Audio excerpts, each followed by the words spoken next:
Four of the panel members have spoken today. They are Marvin, who is just up here from the City of Welland, Murray Pound from Gold Seal Homes, Christine Zimmer from Credit Valley Conservation, and Mario Senego from City of Windsor.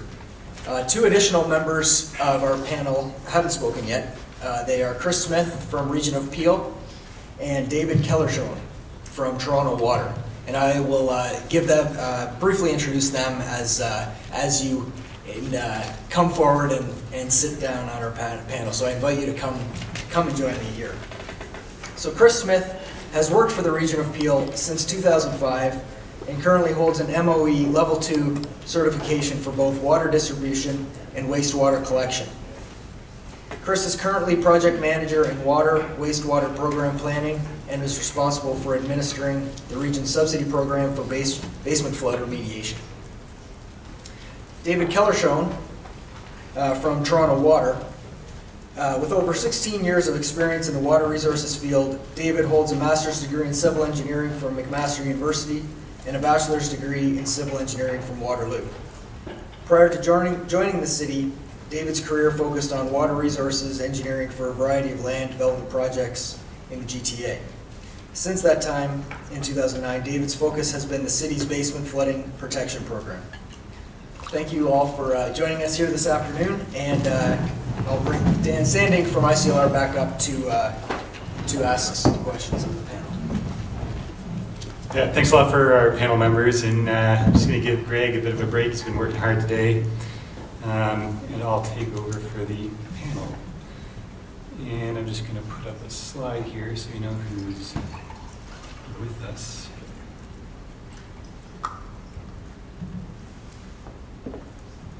Okay, so as Greg mentioned, we've got a number of people that were already presented today. Murray Pound, Christine Zimmer, Chris Smith is new, he's from the Region of Peel, Marvin, Inga Brixen, and then David Kellershone, also from the City of Toronto, and of course Mario Senego. And I'm just going to get the panel started off here with a question. I know we've got a lot of insurers in the audience, and I think our municipal folks have been on the hot seat most of the day. So I'm going to turn it back on to you guys. And I'm just going to ask the panel, whoever's interested in throwing in their opinion, what are some ways that you think the insurance industry is helping out with basement flood risk reduction? What are some ways you think they're not being so helpful, and how do you think they could be more helpful? So whoever is interested in jumping in.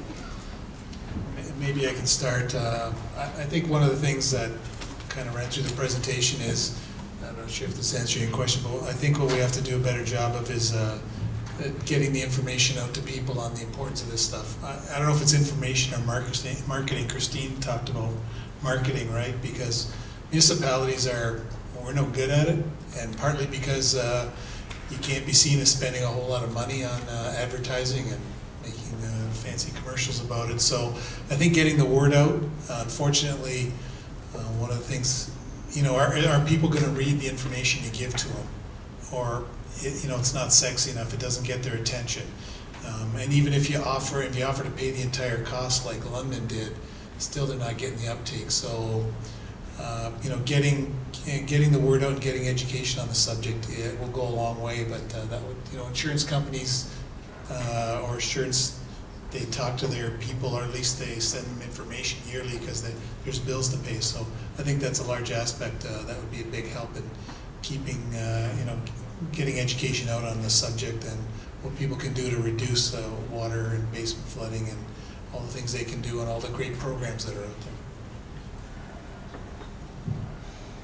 I think the education piece is great. I mean, I think one of the things, though, with education is again, that we're only reaching out to 10%. Those people that either had basement flooding or are aware of stormwater management.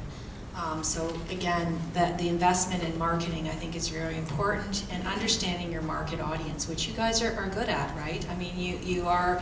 Private sector is much better at targeting your demographics and and doing that kind of research to get the message out, to connect with people for behavioral change. One of the things that I think would be very important from a conservation authority and from my perspective is support in some of the research studies that we're doing. the investment that we made to date for the performance and risk assessment monitoring, it's a huge investment that CBC is making through the funds from Mississauga and Peel. And you know, if we had private sector support, I mean, I think that would go a long way, and it definitely benefits insurance companies, and it benefits the ministry and development communities. So we are reaching out to as many different partners as we can to fund this, because the implications are broad and benefit everybody. So definitely, if you want to participate in some of the research studies, and we're working with some with ICLR, that's a great way. The other thing that came up just during the break, which was really interesting, because one of the things, the barriers to implementing some of the lot level controls, so the question came from Toronto, is, you know, will people maintain these things? Often you see on the highways where you have, you know, adopt a highway project, but maybe there's an adopt a street project, and insurance companies or private sector pays to help maintain these roads. So, you know, and it's advertisement, it's signage, it's education. So I think we can think outside the box and look at innovative things. I think, again, the definition of insanity is continue to do the things we've been doing and expect different results. We have to think outside the box. We're in a different climate now. I think one of the lessons learned from the City of Toronto is that no two storms are the same. So in 2005, it hit mostly North York, and then this summer, mostly Etobicoke. When a storm hits us, those people from those communities are very interested in our programs, our subsidy programs, or what is the city doing for upgrades. But we still have parts of the city that luckily haven't been hit that hard. It doesn't mean their risk is zero, but because they haven't been hit hard, they're not asking the questions about what can we do. So we're trying to become more consistent citywide, regardless of whether you've been hit by a storm or not. And disseminating that public information more uniformly is, I think, key. I just wanted to add to that, as far as the education outreach component from the private sector. I know I receive a lot of calls from residents stating that the insurance companies themselves are telling the residents that you know, in order to continue their coverage or not increase their premiums, that a backwater valve itself will be installed in their basement. We do know a backwater valve is a very, very effective way to reduce one type of flooding, and that is sanitary. So if the insurance companies want to take more of a holistic approach, just suggesting a backwater valve itself is not the whole story, and it actually leaves other potentials open. You know, I know, you know, depending on the clause, you know, overland flooding versus sanitary flooding, you know, there's certain things there that we don't have to talk about because we all know the reality of that. But the holistic approach to actually prevent the flooding might go a long way in kind of building a trust with the residents and get a further buy-in. Because I think a lot of times people are saying, you know, I'm going to put a backwater valve in. They're under the impression that once that's in, that's it, they're done. And then they're going to come back and say, you know, we spent all this money with either a subsidy or no subsidy program, and we still flooded. So where is that? And there's also an issue I just wanted to point out where, you know, it's a little bit concerning. It's not as big of an issue as, you know, some people I've talked to think it is, but blanket policing area codes by postal code, it can be effective, I guess, to mitigate your guys' risk in the insurance industry, but unfortunately, area code and postal codes have nothing to do with the infrastructure under the ground. It doesn't follow the same methodology. It's not the same thing at all. So it creates a burden kind of on the municipality, because, you know, we understand that, you know, a certain area over here and a certain area over here, although on the same postal code, they're not even connected to the same side of the wastewater treatment plant, therefore it's not possible. So, you know, it's kind of that, you have to get on board, and maybe, you know, I know a communal database was called for in the past at the beginning of this. That's going to be very beneficial to all of us, but a very difficult legal issue to get through to get it. So, you know, it's doable, but I don't think going by area code is really where we should be headed with this. You need to do site by site things, and that's what we're trying to do right now currently because of the most recent affected areas in Peel because of the storm in July. We're doing a site by site analysis rather than just kind of blanket. Once we get a certain area, then we're going to go in and we're going to take a look at the infrastructure in a whole, but that goes right back to private side issues as well. So, you know, it's a little more involved than just area code. So, thanks. Yeah, I'm glad you mentioned that. I was going to say the same thing. I myself would probably get one call, if not 2 calls a year from either a councillor or a resident, basically asking me to tell them that their area is now fixed. They can't get insurance. They flooded. The basement's flooded 2 or 3 times. Can I tell them we've finished the sewer separation, so now they're good? And it goes back to the postal code issue. Particularly when it comes from a councillor, it's pretty difficult to answer. Yeah, I think, and maybe that's more of a question, but that's something I think that with the insurance companies we can work on, because it really doesn't tie in with the postal code. It does tie in with the, I guess, the actual drainage system, and that's a little bit more difficult to answer. So we answer those questions very delicately. We don't give them the answer they want to hear, but and particularly too, when the private side is not completed yet, we may finish the separation on the city side, but we can't guarantee the outcome from not having separated the private side. I think I'd like to add to some of the things Chris just mentioned. The insurers, it seems like we're picking on you a little bit here, but you have actuarians that work for you that determine rates that you're going to charge for vehicle insurance. I think homes could be rated similarly, although you can't do it by writing in a VIN code into a computer and kicking out a valuation. It'd be a little bit more on-site work, and I think that's challenging. I think there could be an opportunity of giving a home a rating, a class rating, based on durability of materials used on the home, based on drainage of the property, based on location, again, specific location, not area code, not postal code, and being able to answer the insured's question of how am I getting to a certain valuation for the insurance of my property, as opposed to you saying, well, you know, your replacement value of your home is $600,000, and that's what we're basing your insurance premiums on.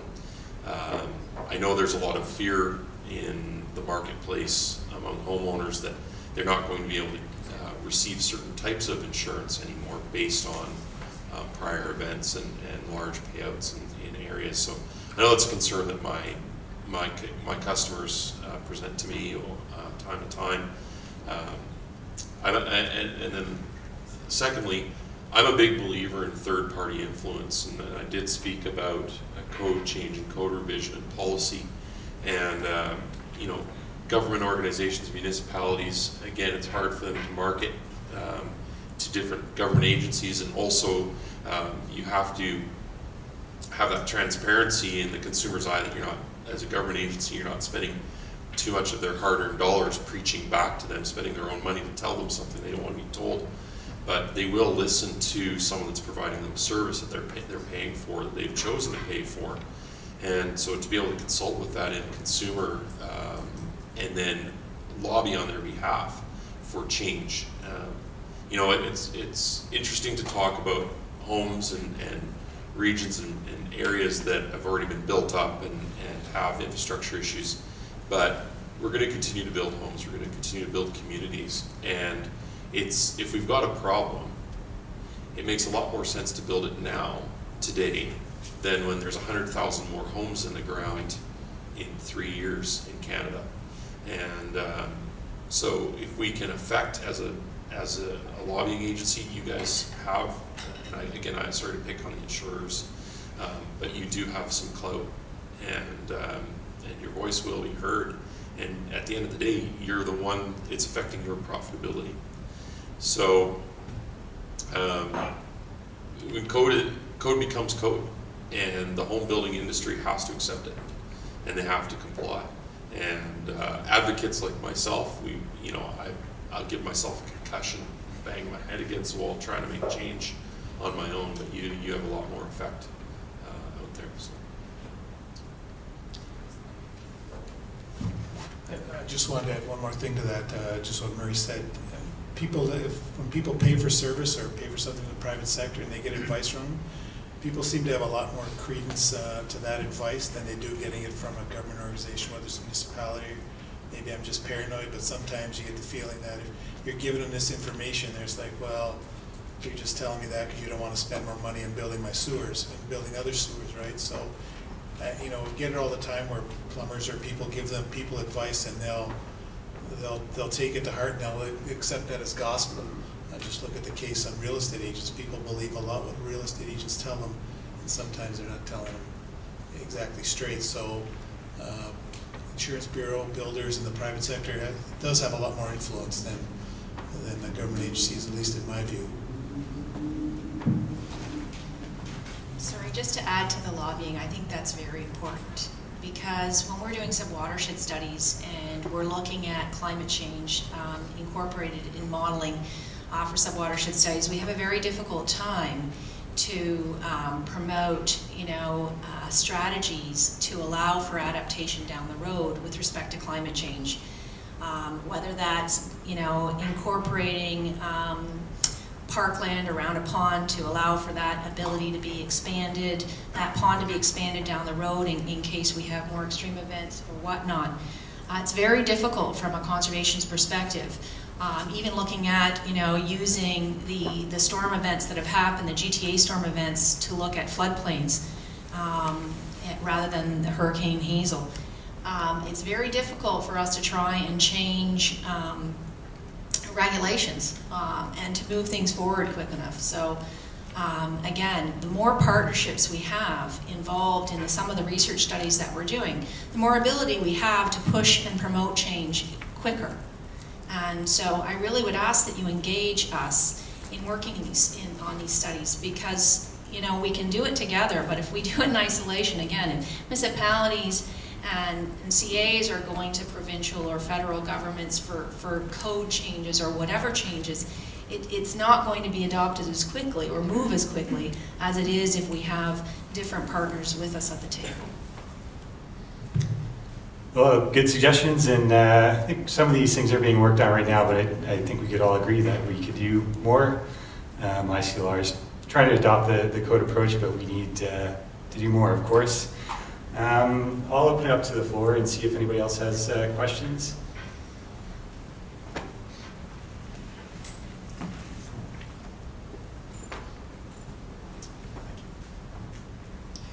John St. Marseille from the City of Cornwall. I'm wondering about a sea change, I guess, in terms of opportunities for funding. The traditional funding models have been from local taxpayers, provincial and federal governments. And I'm wondering, one of the themes that we've heard here, of course, from in particular from the insurance folks, is that they're looking for opportunities for data inventories, data management, data collection from the perspective of risk avoidance and mitigation measures.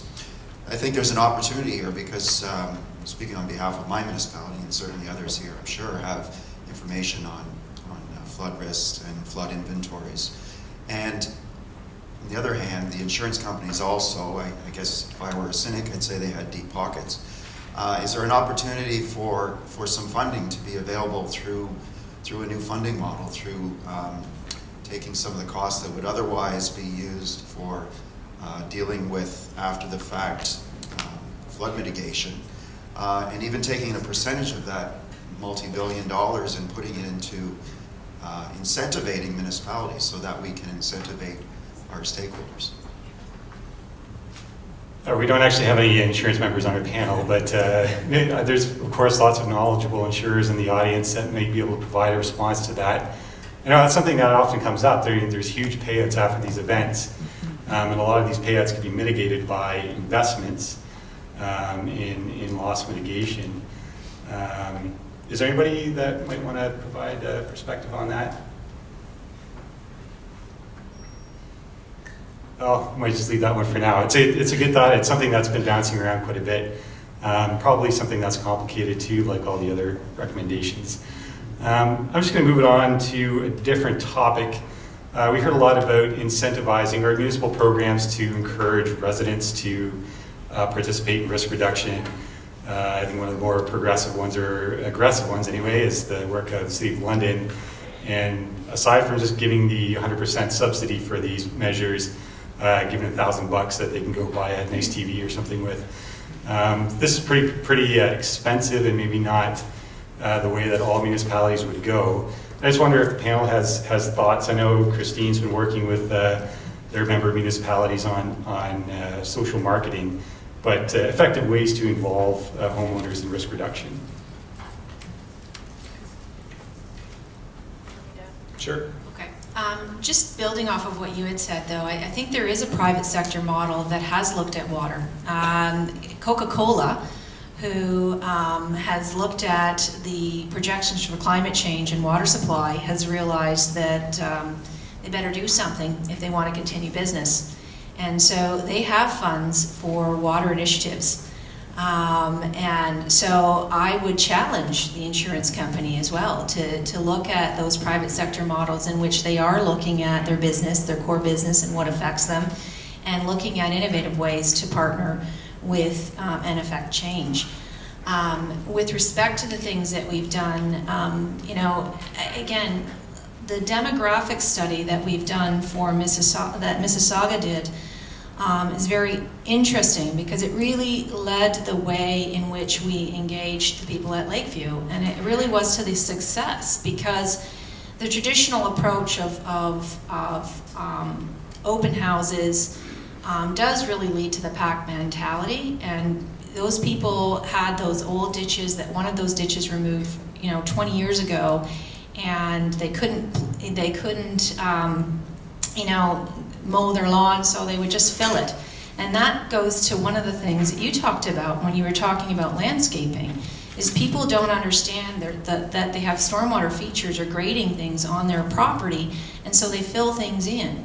So I think, you know, one of the things that we can do through low impact development techniques like we did in Lakeview is actually correct some of the problems that exist, but we have really tried. We were also doing a project in Alton and another project in Mississauga with ICLR, looking at promotional material that's, you know, sexy, makes people look at doing rain gardens or soak-away pits that are landscaped that look good, that will actually benefit their home and their property.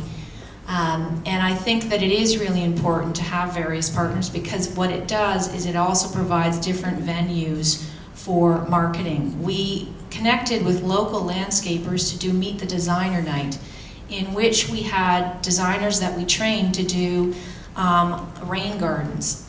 And it was probably the most successful general public engagement that we've had. Typically when we have stewardship outreach meetings, you get the same 10 people coming.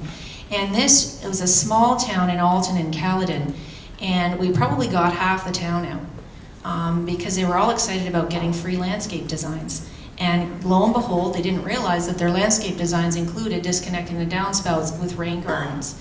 One of the things we hope to do with ICLR in the Mississauga plant is having a barbecue, meet the designer, go out and disconnect your downspouts so we can put in these rain gardens. So I think we have to be creative, and again, partnerships with landscape organizations, nurseries. So part of the market research that we did found that most people go to their nurseries. So if the nurseries are not educated, then they're not going to be providing the service we want.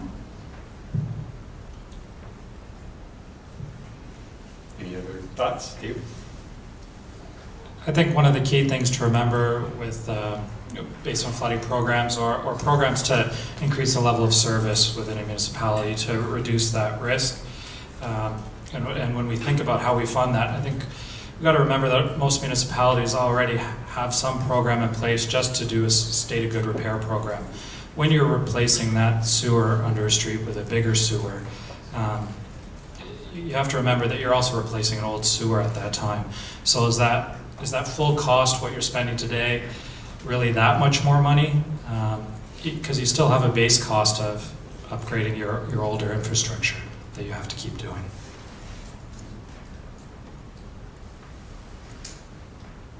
Well, maybe I'll turn it back to the audience. Further questions? Paul?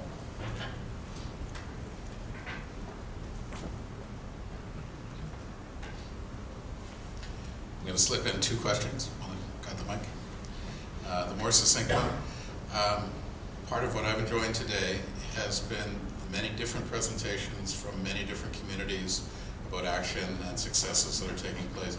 And most of the questions coming from people working at the municipal level. So this chance to share from one community to another. If I can just turn that into a question. What is the capacity in Canada for this to be discussed from community to community? Or are most communities taking on what seems to be a shared issue, very common across the country, but are you often working in isolation? Or are there forums where there are opportunities for people with the same problem in different communities able to compare notes and talk amongst each other? The second question is a little bit longer, but I'll try to keep it short. Briefly, a couple of speakers today talked about the adverse health implications of extreme rainfall. And I had asked a question earlier about to what extent are governments in Canada beyond the municipal level, so the provincial governments and the federal government, able and interested in getting involved in the discussion of urban flooding and basement flooding. And on the health issue, there has been a recent national effort to look at discharge of sanitary waste into rivers and lakes, etc. Something that we've been working on for decades, but a real bigger push at the senior level saying we need to do even more, and there needs to be, and there is now, a national plan for dealing with discharge. But there is not a national plan for dealing with the fact that water is getting into basements. And from a health point of view, I think discharging sanitary waste into a river is a bad thing, but I'm not certain what the actual consequences of that are. It's just a very bad thing, and I'm glad we're going to do something about it. But the consequences of putting water into basements has been really bad. We're getting a real lot of damage, and it seems to be getting worse. Yet that's failed to get much discussion at the level of the provincial and in particular the federal governments. So to what extent, or how do we get a broader national discussion on the issue? So 2 questions. One was the ability of those at the municipal level responsible for this issue to compare notes and talk. Is there a forum for that? Is there something that is effectively allowing that, or ideas about what needs to help with that? And the second question is how to get a federal dialogue or national dialogue. Yeah, go ahead. I'm sure my colleagues here have a lot better way of answering most of your questions. I just want to touch on your first question. I think a very good forum for a group like this would be to invite land engineers to an event like this. I don't know how many land engineers there are here today, if any. I know my land engineers or a land developer as well would benefit from some of the really innovative solutions. I know I'm going to be having some conversations with our engineer on Monday about some of the ideas that I've seen today. So that's, I think that's one group that we could engage and share, disseminate this information, because they're providing resources and solutions to multiple different development groups within municipalities that then can carry that back to the municipality. So reverse engineering, perhaps, in that regard. And secondly, I really like your tie. Just 2 things. There is a municipal stormwater group that meets in Ontario, and they do talk about these sorts of things, and that's quite effective. Through our work, so we're developing retrofit guides for road reconstruction, for residential lots, for public lands, and for industrial commercial sites. So this is how to retrofit with low impact development. We're engaging multiple municipalities because it's designed to talk about the barriers for small municipalities versus medium and large municipalities, because they're different. You know, if you take a case of a large municipality, they have different departments. It's hard to integrate between the two. You may be talking, you know, from a CA's perspective, you talk to a planning department, they're on board with low impact development, but the engineering or the public works or the parks and recs people may not be, or you know, the same with putting things into the ground. The design engineer may be up to speed with low impact development, but the guy who's actually inspecting the construction isn't. So we've been doing that sort of thing. It hasn't been at a federal level, and that's unfortunate. I think that we have been communicating to Alberta, Edmonton, and Calgary about our guides and the performance monitoring. And our hope really is that there's some type of forums in which we can extend this information out to people, because I think it's really important that you start from the ground up, because you know the local issues, you know the local problems, and you know, it's one thing if it's directed from the top down. It certainly helps from a funding perspective, but sometimes, you know, when there's policies, it's needing the grassroots tools to be able to actually implement some of those policies that's needed. And there's also the, I know there's the Ontario benchmarking with water and wastewater, as well as on the national level, international levels. Those are all good forums, and I do know that there are benchmarking questions. I actually had one come into my email I think last week from Calgary, talking about backwater valves. So there is a forum that is discussed nationally, and I do know there is an international benchmarking conference as well, and I do believe from one of my project managers at the region, I believe there's even an I&I benchmarking that's happening next week, I believe. Next month. Yeah. So there are the forums, and I don't know where the insurance, because it's a benchmarking, I don't know what the ability for insurance representation at these things, whether that might be an idea, but the social marketing aspect is always a big concern for municipalities, because even though we do set out these programs, and to us they all make perfect sense to us, and we try to do these basement remediation programs with backwater valves, with incentives like the $1,000 plus the 100% coverage. We had 50% coverage, even some parts of ours in the region of Peel were 66%. We still had very, very limited response to people, even though we sent them registered letters, told them everything about it. So I think there needs to be a big investment in social marketing and how to break that barrier. And I know the ICLR was discussing some of that research as well, but more needs to be done that way, because even though we may offer that and we may plan for a certain amount of uptake within the people we know that were affected, it seems once we roll these programs out, by the time we are able to get them out the door and get the funding secured, nobody cares, or they have forgotten what happened. And that's a problem for us, because by the time we're ready to go, they've moved on. And unfortunately, we can't move at that speed, and people are becoming quicker and quicker to basically, they forget, social media and marketing right now, they forget things as soon as they happen now. They're just basically, on to the next thing. And we don't know how to keep them focused on this for long enough to get the help to them, because we can't just do it overnight. It's not possible. People are already expecting us from the July issue to have the analysis done and infrastructure remediation in place and already be breaking ground. It's only been 2 months. We can't, you can't even do an EA to look at things or do a full study to see what happened in that amount of time, but they're already expecting us to have the problem fixed. So by the time we're ready and we can actually go forward with these plans, they've already moved to something else. So, So that, you know, maybe, I know we have to hurry up in our process, and we understand that. You know, the red tape that we found ourselves entwined in is always a problem for us.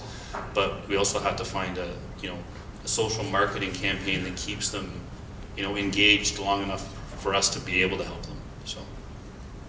Yeah, so you're sort of suggesting moving away from the reactive public education programs, the reactive subsidy programs. I know one of the things we were talking with the social marketing expert that works with CBC is, you know, we're asking how can we help improve uptake of these programs right now. She said, get this material out the door today. Every single day you wait, you lose interest. And I bet you right now, if you went into those communities in Mississauga that were affected by the storm, we're going to have lost a lot of opportunities. So that's a good point to bring. I think, Marvin, you had something to say about the benchmarking.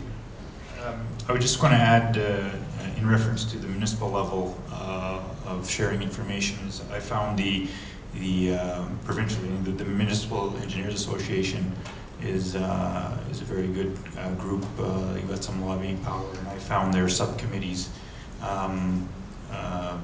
I found lately, particularly the development is very useful. With you may have a question about, you know, certain thing that happened in your municipality, and you throw out the question, you'll get 20 answers probably within half an hour, and it's very, I find it very useful. I don't know if the insurance industry has been represented at any of the annual meetings, but that, if not, that may be useful. I know this year it's always in November, I believe, it's in Sudbury, so I don't know if it'll excuse me, be as well attended. But, when they are in Southern Ontario, I find that you do get a very well attended conference and a lot of good information. I'm just going to add maybe to the couple of points as far as the consultation on these matters or collaboration. I would probably need more forums across the spectrum, because I find that a lot of times it's more linear. Like people in the right of way, the municipal engineers will meet, and then there's the chief building officials will meet, the conservation authorities.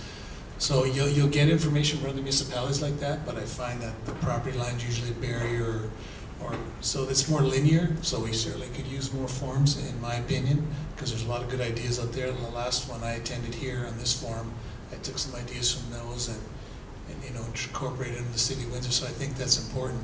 And a lot of times it's the relationships. Like we get along good in Windsor with our Essex Conservation Authority. A lot of municipalities don't get along so good with their conservation authorities, I hear.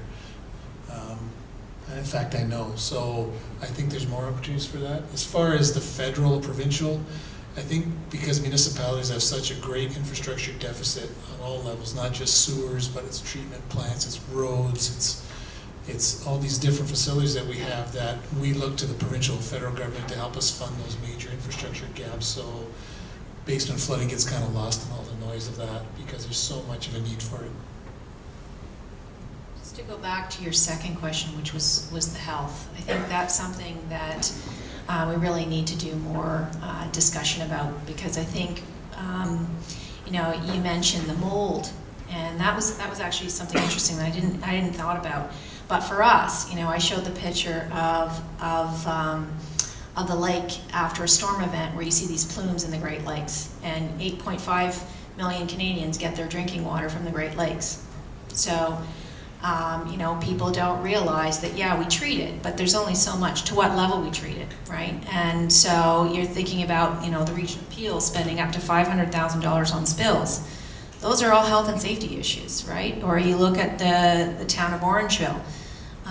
If they don't adopt infiltration techniques within their existing urban areas, the base flow will be reduced by 50 to 70%. So that will impact the wastewater treatment plant along the river and its dilution, you know, so that affects fisheries. But also, you know, if municipalities like Halton Hills or Orangeville or Guelph and Waterloo, who are affected by groundwater supply, if they don't get water back into the ground, their water supply, the quantity, is reduced. So, I mean, those are all health and safety issues as far as I'm concerned, but people tend to think of stormwater just in terms of extreme events, and they don't look at the whole picture. And a lot of times, you know, while there's not one bullet solution, I'm not suggesting that low impact developments that can solve everything. It certainly isn't. But we really have to start looking at a holistic approach, because the drought scenarios for those areas like Halton Hills or Orangeville, there's severe implications for health and safety. And I think that those are the kinds of things we have to look at moving forward. I find that the relationships are key, and they start at forums like this when you get to hear what another municipality is doing, or through some other venues. But great examples would be you're seeing what your neighboring municipality is doing, and you start to ask yourself, how come we're not already there? A great example is some of the LID work that CVC is doing that we're now incorporating in some City of Mississauga. City of Mississauga. City of Mississauga. Thank We're you. helping. We have a good relationship, right? Okay, good. But also through those networks, the pilot programs that are done by others, you can cut corners and implement measures quicker by building off of some of the lessons learned from the other municipalities, which I think a lot of us do. Just one more mention with the social marketing aspect that I've kind of noticed, and even within our municipality, is a really, really good campaign, which seemed to be extremely effective, and I know it even reflects back into my own home, is the waste management and the way they have marketed recycling. I'm now the second generation to, my children, I should say, are the second generation for that marketing campaign. Their waste management, the recycling campaign started when I was, still around in school, albeit late in school, because I'm not that young. But my kids right now, if I so much as throw something that should be going in the green bin in the garbage, I have to explain myself more than I would to an angry resident about 8 feet of water in their basement, because they will not have it. So I think we need to key in on that type of social marketing, because it was very effective and it's multi-generational. And if we can get even these LIDs, use them as a teaching tool and get this stuff into the school system and start this education process. It might be too late for people of our generation. They resist change, they don't want to do this. Everybody says we need to change and it may not be quick. Well, that's right, but by the time my kids are in their 20s, they may be already willing to do the change, and they're going to be the next municipal engineers, they're going to be the next contractors, they're going to be all the people in power once we pass it on to them. So maybe at that point, I know this is kind of like high level stuff, kind of pie in the sky, but it worked. We've seen it. There's the proof. I have one of those little recycling boxes on my desk and a little rubberized green bin guy that my kids throw at me. So, it's obviously is there, so it's not like it was just a blip on the radar screen. So something like that, getting this type of thing into the school system, and that's been one of my pitches even in the region of Peel, and trying to take a look at their marketing and how they did that, because even there's even better marketing within my own municipality than what we have right now for all these things that we're working on. So it's just something, maybe an idea out there just to work on and go forward with. So. I think that's an interesting point, because we're talking a lot about who should be involved in these discussions, and we're thinking about the utilities departments, conservation authorities, insurers involved in water damage, but there's a lot to learn from waste management, and there's lots of other successful social marketing programs that have gone on historically. So maybe we can get to the point where your kids are going to yell at you for draining your downspout too close to your foundation in the next few years. I just had a question for the panel regarding the existing benchmarking committees. Is that what you're finding? Is that it's mostly folks like yourselves on these committees, the people just directly involved in stormwater management, or do you see other groups represented in any case? I don't know if I'd be the best to answer for this. I don't know if you guys have been to the benchmarking. I have not yet been invited to go to one, but I know that a lot of high level, just municipal people are there. Conservation authorities aren't even Right. Yeah. Okay. So I don't know if that might be another type of benchmarking where we could involve everybody, almost like this, except it's basically community stakeholders in the areas that could be set up a new type of benchmarking initiative to kind of incorporate everybody. Because I think, this has been an eye-opener and a good educational tool for me, just to see, because I don't really know what all the municipalities are doing in the areas. And there's some really good ideas floating around here today, so that can be taken back and capitalized on. So. Yeah, so it seems to be a lot of scope for continuing this type of conversation. Hopefully we can organize these things more frequently. Maybe I'll turn it back to the audience. Any further questions?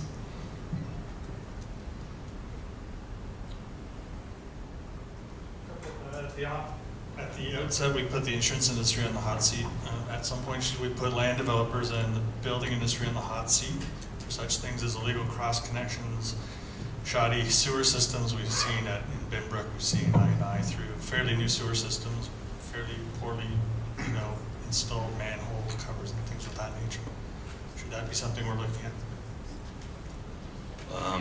I know of our actual, we have a 5-year I&I reduction strategy, which is part of that, that was developed with the use of all of our information we had and a consultant. A part of that is looking at our design standards and also monitoring I&I influence of new development before it goes online and tightening up the restrictions of allowable I&I. If they meet, I know one of the big things, if they meet the I&I design standards at the beginning when the pipe is brand new, in 20 years what it's going to be like, so they're thinking of trying to lower the design requirements for the allowable I&I, and as well as monitoring exactly how much, just like they were saying about having flow restrictors going at the junction between the new infrastructure and the old infrastructure, but we're actually talking about putting monitors and actually monitoring their flow and charging them by how much they're discharging into the municipality sewers before it's taken, before we assume the property as municipal infrastructure. I think one of the things that shocked me when we started down the road of doing the retrofit guides was we did a survey of bylaws. And interestingly, of the 20 municipalities we surveyed across Ontario, there was only one municipality that actually had disconnect to pervious lands. So, if you do have a bylaw that says disconnect, if they disconnect to a driveway, you're really not getting any bang for your buck. So I would encourage municipalities to look at the town of Oakville, because the town of Oakville actually was the only bylaw that we saw that actually had disconnect to pervious areas. And one of the things that we actually found as well is that I think, speaking back to development, when we have done these retrofit projects, I think there's a huge learning curve. And like you had mentioned, all developers and all contractors are not created equally. And unfortunately for municipal projects, you have to open bid, and you have a very difficult time screening out some of the contractors. But inspections are really important, and we find that inspections and surveys are critical, and grades are not being met, and sometimes inspection and surveys are not capturing that. And so I think there's, again, a need for some more partnerships and from training and enforcement, because it's a heck of a lot easier to make changes for new developments than to go back and retrofit existing urban areas. And I would encourage municipalities to really look at their inspections process, their grading and their surveying, and as you had pointed out, go back a year later, because a lot of municipalities or a lot of residents make changes. Yeah, Murray, do you have any other thoughts on that? Well, I guess just to reiterate, there are communities, surprisingly Canmore, that was flooded as well this year, has a very strict policy on lot grading and drainage, and also vegetation that's planted in the yards, and where it's planted, the type of soils that are used, and they've had a lot of success there.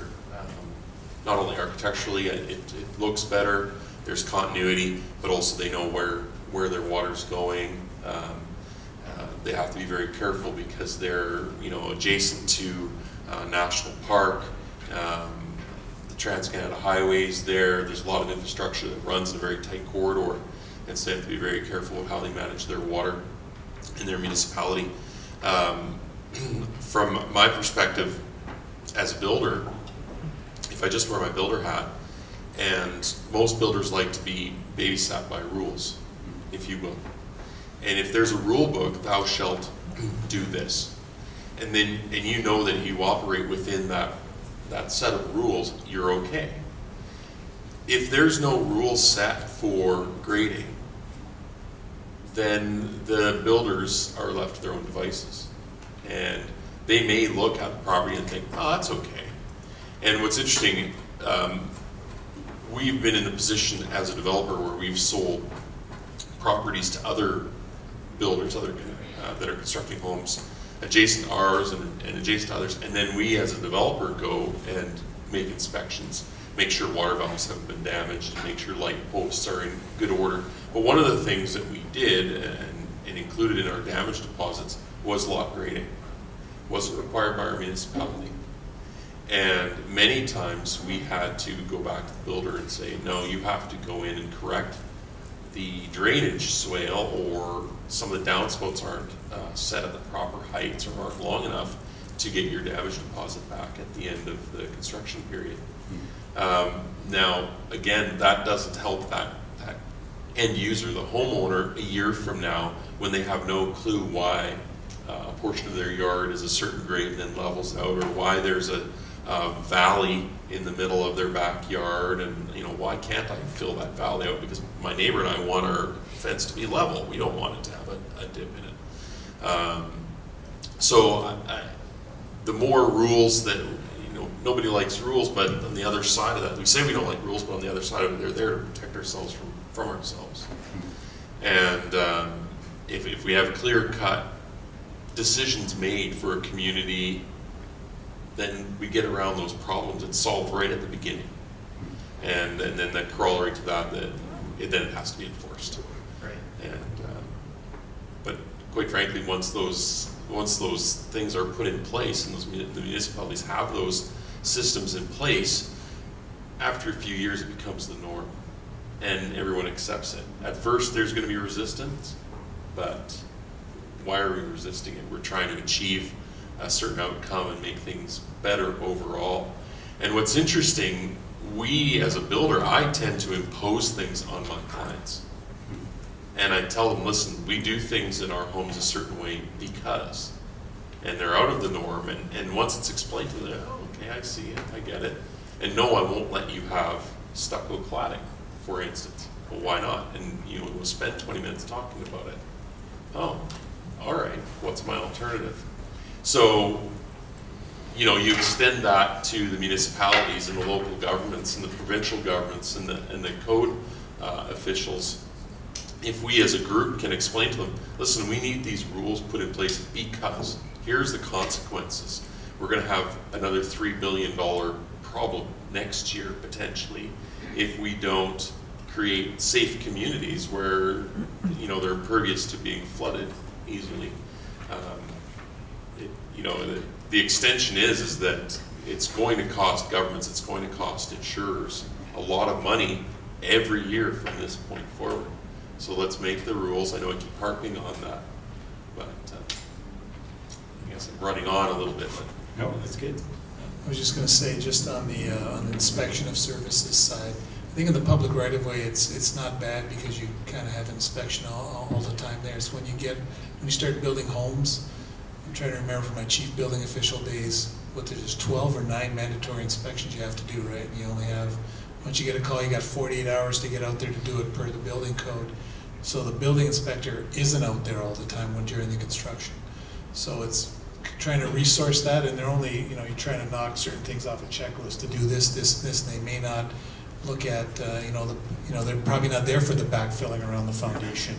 So to resource, trying to enforce all those rules is difficult for municipalities depending where you're at. So again, better education and better getting everyone on side with what needs to be done, may be the way to go, because enforcement of it can be pretty expensive. One of the ways we got around it as a developer is we include it in our FACs. So in a phase-by-phase process, we said to the municipality, we want you to come in and look at the grading as part of our FAC release and help us with the damage deposit release back to the other builders. So it took it off our hands. So they weren't having to come in and inspect every lot. It's ridiculous, and to ask them to come in a year later and make those inspections. But as a phase gets finished in the community, they could include that with the FAC program. Yeah. That just brings to mind a question. Would you say in the short term, in terms of the measures that we're focusing on, would it be more effective to try and improve inspections rather than, say, code changes and bylaws right today in terms of making a difference within the next couple of years? I mentioned that warranties are as good as a builder, inspections are as good as the inspector. Right. And the other thing is, should the inspection be site by site, or should it be more holistic, and should you be looking at the entire street? Because you look at one side of the fence and it looks great, but the guy on the other side of the fence has done something completely different and blocked that swale. So Right. I can't answer that for you, but I know that we don't have those rules in place. I know that we don't have those inspections in place right now. Yeah. And that's the bottleneck. So you need both, no matter I think what. both. Yeah. Okay. Any other questions from the audience?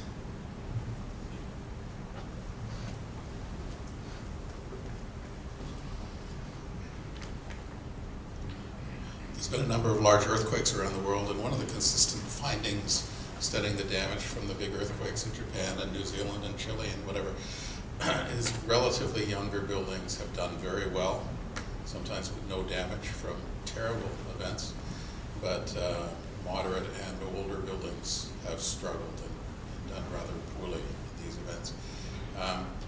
In our discussion today about urban flooding and basement flooding, there's been so much more information available at the municipal level, so much more information for builders. Is the risk of urban flooding damage to newer buildings in Canada less than that for buildings that aren't as old? And if not, why aren't we seeing reduced risk for younger buildings?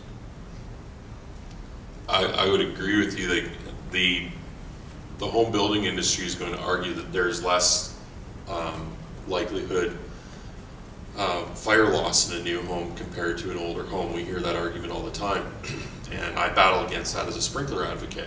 I say, well, it still doesn't mean we should be putting sprinklers in new homes. Just because a new home is better than the old home and a new community is better than the old community doesn't mean we stop there. There's always room for improvement. And as a municipality is creating revenue from front footage in new communities, if they're having to invest downstream in the new areas to retrofit, then it makes them hard. It makes it harder for them to gather up that revenue from taxation to bear the burden of cost for retrofit in older areas. So if the municipalities and regions don't have to spend as much money servicing the newer areas downstream, then they have that taxation dollar set aside so that they can help the older areas and get those older areas up to speed. So I think we make the newer areas as good as and cost effective as we can for the long run, so that we can bring the older areas up to that same level. I'm not a big fan of the grandfathering in building code either, saying that, well, because the house was built in 1977, it can stay at a 1977 level. I think that's a bad argument, and it's a corollary for what you're saying. So I don't know, does that answer your question? I'd just like to add something. We believe that the new construction has a lower risk, and I think there's a number of reasons for that. We're trying to ban the reverse slope driveways, which can be a significant cause or contributor to basement flooding. Through the backflow valves and sump pump measures, those theoretically should be reducing the number of basement floodings. And also, as we upgrade sewer systems in those areas, the risk should go down.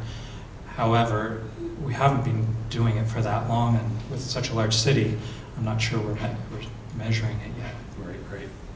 My concern actually is with intensification, because I think the message has come out that, you know, intensify, intensify, intensify, but the companion message has not gone out that that means aggressive stormwater, aggressive stormwater, aggressive stormwater to deal with more pavement, more pavement, more pavement. So as I mentioned in the Brampton story and the Orangeville story, you've got new development.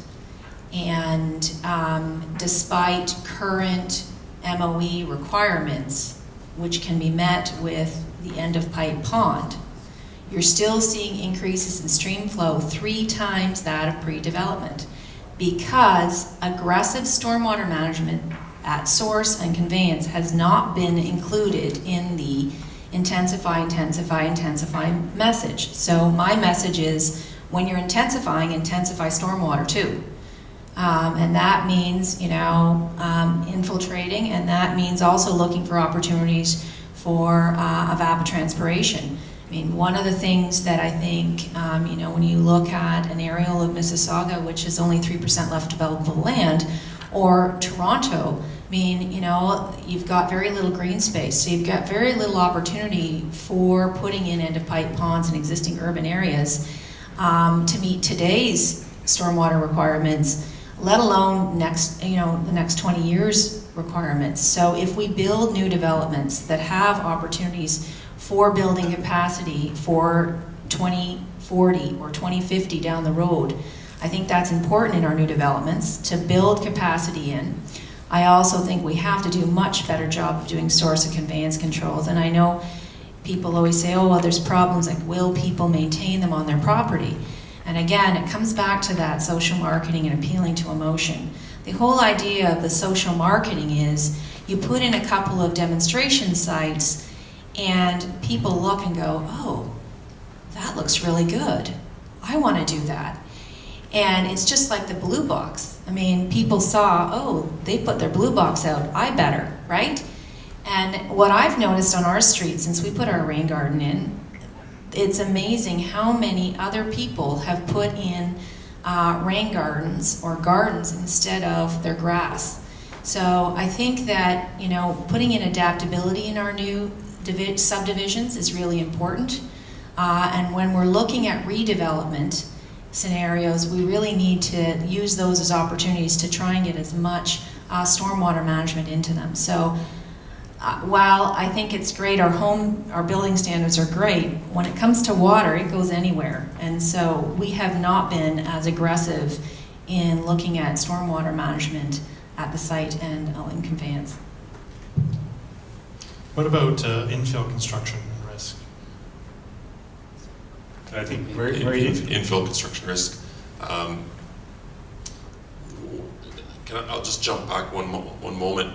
We have, when land titles conveys a property at a sale, they require a real property report. And what's interesting is a real property report is two-dimensional.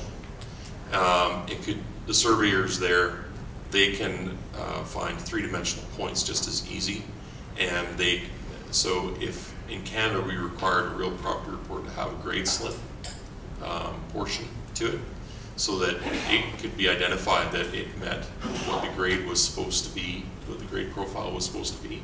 That's another opportunity where we could maintain over the long run what the grade is on a property. Because there's nothing restricting someone when they sell the home to another individual unless their fence happens to be on the wrong side of the property line, unless the house is encroaching side yard boundaries. But if there's a grade slip component to that on the real property report, that's another opportunity for maintaining, you know, long range. Calgary's, now to answer your question, Calgary's going through a densification program, and they have a mayor currently that's very interested in urbanizing the city. And so there's lots of opportunities being given to builders that want to build infills. Obviously, out in central Canada here, that's been going on for a long, long time, but in Calgary it's a relatively new thing. But I see it creating a lot of challenges, because what ends up happening is there's very little green space left on the property. Where you used to have a 1,200 square foot bungalow on a 100-foot by 125-foot lot with lots of trees, now you have two 3,000 square foot 2 stories on that same lot with garage complex backing onto the laneway, and you might only have 500 or 600 square feet of green space. Vancouver is also encouraging people to have secondary suites in the backyards above the garages, and also from just a heat sink effect. It's just horrible, and you drive through these neighborhoods now in Calgary in the evenings, and all you can hear is air conditioners running. So from an environmental perspective, resource consumption perspective, it's nasty. I don't agree with it personally, but and then where's all the water going? There's very little incentive for green roofs. Green roofs is a nice solution, I think, for capturing a little bit of that water for infills. So from my perspective, from a green builder perspective, I think there's a lot of solutions, but very seldom are there incentives from the municipality to embed green solutions in the infill market. And I think, if you're going to allow infills and you want this densification, I think you have to have the other come along with it, so you're not making a worse situation for that community. Yeah, we're going the same way in Ontario with densification. The recent changes to the Planning Act include municipalities no longer can outlaw basement apartments, and also green suites, things like that as well. I guess, Chris, from your perspective, since you're in an area that sort of encompasses a number of different types of municipalities, you've got Brampton. Actually, the map that Christine had of the intense rainfall on July 8th showed quite a bit of rainfall in Brampton, but a lot of the complaints we're hearing are more Etobicoke, South Mississauga. So I was wondering if you had any additional input on age of development and vulnerability to these events. It's a very general question to very specific inputs into that. We've talked about semi-disconnected houses where I know in our municipality, before the region was the region in 1974, they were allowed to connect weeping tiles into the floor drains. That is an issue. I don't think it has to do necessarily with the age of the home itself and the piping within the home. It's the quality of workmanship and the construction of the home, as well as its location within the municipal infrastructure. An area, you can have a brand new infill area connected to infrastructure that may not have conveyed the capacity before, and like they were saying, now you have 2 houses on a lot that used to house 1. You have an increase of water, and this goes for both sanitary and stormwater. You have an increase of runoff now because you have impermeable surfaces. So, my house, I've upgraded from a house built in 1947 to a house built in 1953. So, that's about as far as I'm willing to go. So, because, I don't have an issue with my clay pipe. I like my clay pipes. It's perfectly fine. If I had, transite, as long as I don't have to cut it, we're good. So, it depends on where you are in the drainage shed, both sanitary and storm, how the systems interact with each other. We had Etobicoke, Mississauga, and Brampton were all hit with that storm, which basically the epicenter was over the Pearson International Airport, which kind of sits right in, the triple. It was a triple hit. It hit right in the center of all 3 of those areas. So as everybody knows, water goes downhill, and Mississauga is below Brampton. So, and everything's got to go to the lake at some point through either a river or a pipe. So, you can't base it just solely on the age of the construction. If you're at the end of the pipe, where the rushing water is just beginning, you're probably going to have a less likelihood to to be flooded out. Not to say that's not possible. That anything's possible, and then you get into other issues with impermeable or impermeable paving. You get everything, if you go to a municipality just to the east of us, everything's concrete. They like their concrete there. I live there too, so hey, the more stuff you can have, patterned concrete driveways, gigantic homes with no green whatsoever, and any green is a garden, you're gonna have an issue. So, I know it's kind of run around on your question, but I would never base my flooding risk directly on the age. There are contributing factors due to the progression of the building code, which definitely do contribute. And we also, as we, grow older in our municipalities, we learn more and we see that maybe the methodology we used in the past maybe isn't the best to be used right now, and we got to change it. So, but it's going to be very expensive and very long term. So. Yeah, so I'm hearing no clear answer on that. It's hard to, there's multiple factors, probably some of them more important than age of construction. Well, it's funny, Dan, because most development, if you look at the GTA, has gone upwards towards the headwaters. So the new development's all in the headwater areas.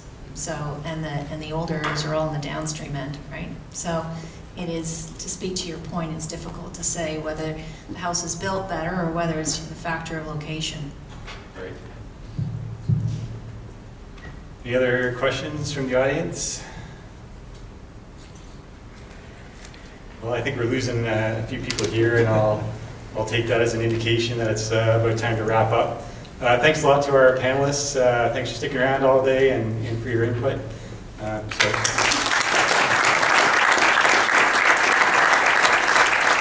thanks again for everybody attending today. Hopefully it was useful.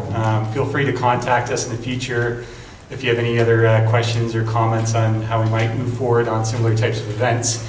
We'll be posting the presentations on our website in PDF form, and we've also been recording them, and the intent is to put them on YouTube, so if you can share them around your office as well.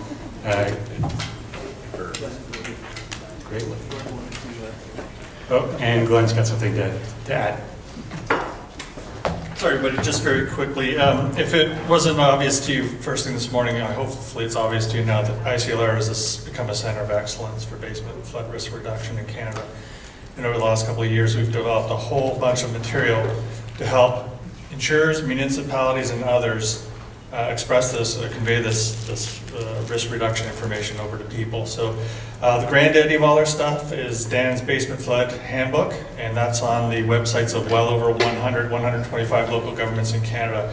But the mother load is at basementfloodreduction.com. So if you go to basementfloodreduction.com, you'll find pretty much everything we've done. The 20 tips included in that handbook, we've made them, make them come alive. We've done a lot of really good how-to videos on YouTube. We have English videos, we have French videos, we have English animations to show you how things work, like sump pumps, backwater valves, etc. We have French animations as well. So a lot of material for you to use free of charge to help you get information over to whether it's your insureds or your taxpayers. And all we ask is that you give us credit for that, and let us know that you're using it, just so we can put it in our win column. And for those of you who work for organizations that ban YouTube at the office because they don't want you sitting around watching Miley Cyrus videos all the time, we have put all those videos and animations on this card, and that's the reason why we gave you this. So if you can't get to YouTube in your office, you can't see the videos, you can't use them for training, they're all available on this card for you. We've also developed 2 more videos since this one, with the very important one being backwater valve maintenance, because it's not enough just to put in the valve, it has to be maintained. You'll find all of those on our YouTube channel. So that being said, go to our YouTube channel, subscribe so that you see all the new stuff that we get when it comes out. Go to Twitter and follow us. We hit 1,000 followers earlier this week. Go to Facebook and like us, and you'll find a whole wealth of information available on basement flood risk reduction. Thanks.